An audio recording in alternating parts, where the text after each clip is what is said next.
I have been reading this again quite a few times in the last few years. The name is A Cup of Tea.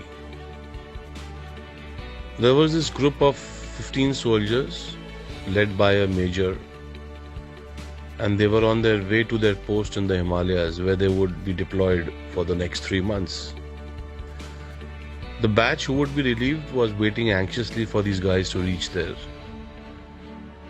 It was cold, very cold winter, intermittent snowfall. It made things really difficult for these people. And they all 15 of them had just, one wish, that if someone could offer them a cup of tea. Though the major knew that it was a very futile wish, but still they continued moving ahead and had the same wish. After an hour, before they came across a dilapidated structure which looked like a tea shop, but locked. That was their bad luck, said the major to these guys. It's our bad luck today. There are no tea boys. And let's take some rest. We've been walking for 3-4 hours now. They said, we can make tea. There were 15 of them. But we'll have to break the lock, suggested one of the soldiers, because there was nobody there. The main officer was in great dilemma to this unethical suggestion. Being from the army, they're supposed to protect. But the thought of a steaming cup of tea for all these guys, tired soldiers, winters, cold, made him to give the permission to these guys. So they were in luck. The place had everything needed to make tea, and also in fact a packet of biscuits. The soldiers had tea, 2 cups each. They had biscuits and were ready for the remaining journey.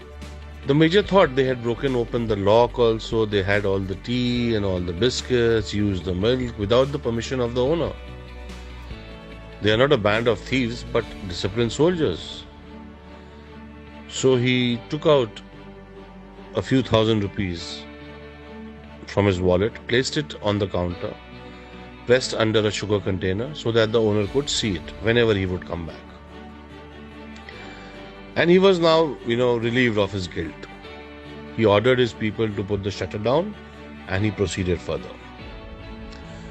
3-4 months passed by, and they continued to do gallantly in their work and were lucky not to lose anyone from the group in the intense insurgency situation. It was time for another team to replace them. Now they had to go back. On their way back, they stopped at the same place, at the same tea shop. And as it was early in the evening, they saw the shop was open and the owner was present in the shop. The owner was an old man with very few resources, and Ven was very happy to, greet these 15 customers of his. All of them had the tea, had biscuits, and they were talking to the old man about his life, his experience, especially selling tea at such a remote place, and what kind of people come, and etc. etc.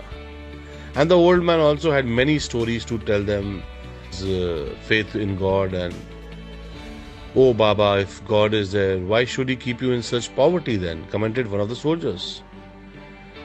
So the guy said, "Don't say like this, Sahab, don't say like this. God is actually there and I got proof." So these guys were like, "What proof do you have?" So he said, 3 months ago, I was going through a very tough time because my only son had been severely beaten up by the terrorists over here who wanted some information from him which he did not have. I had closed my shop to take my son to the hospital. Some medicines were to be purchased and I had no money. I had just 20 rupees.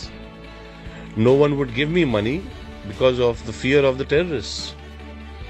There was no hope, Sahab. There was no hope. And that day, Sahab, I prayed to God for help, and Sahab, you have to believe that God walked into my shop that day. When I returned to my shop, I found that my lock was broken. I felt I was finished. I was doomed. I lost whatever little I had, but then I saw that God had left a few thousand rupees under the sugar pot. I can't tell you, Sahab, what that money was worth that day. My son's life. God exists, Sahab. He does. The faith in his eyes were unflinching. 15 pairs of eyes met the eyes of the main officer, and read the order in his eyes clear. Just keep quiet. The officer got up and paid the bill. He hugged the old man and said, "Yes, Baba, I believe you. I know God exists. And yes, your tea was wonderful." The 15 pair of eyes did not miss to notice the moisture building up in the eyes of their officer, a rare sight. So now, why did I tell you all this story? Walking on the path of truth and compassion, you can be the messenger of God to anyone. Today, everybody needs to be a messenger of God. We have to have a lot of compassion. And if we follow the path of truth, we can be messengers. And if we can be messengers of God to anyone today, if we can help anyone in any way, we should. We should go ahead and do whatever little bit we can. And let everybody feel that Sahab, Bhagwan hai, God is there, Sahab. So let us walk on the path of truth and compassion, and let us try and be a messenger of God for everybody.